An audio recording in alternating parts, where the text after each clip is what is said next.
குறள் 37. அறத்தாறு இதுவென வேண்டா சிவிகை பொறுத்தானோடு ஊர்ந்தான் இடை.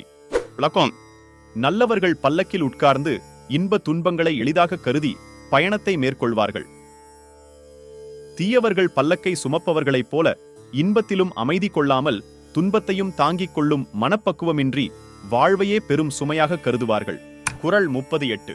வீழ்நாள் படாமை நன்றாற்றின் அஃதொருவன் வாழ்நாள் வழியடைக்கும் கல்.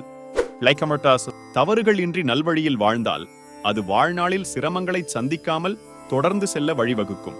குறள் 39. அறத்தான் வருவதே இன்பம், மற்றெல்லாம் புறத்த புகழுமில. விளக்கமா: அறநெறியில் வாழ்வதன் பயனாக வருவதே இன்பமாகும். பிற வழியில் வருவது புகழும் ஆகாது, இன்பமும் ஆகாது. குறள் 40. செயற்பால தோறும் அரணே ஒருவர்க்கு உயர்பால தோறும் பழி. 40. ஒருவன் தன் வாழ்நாளில் தீய செயல்களை செய்யாமல் அறவழிச் செயல்களில் நாட்டம் கொள்வதே புகழ் சேர்க்கும்.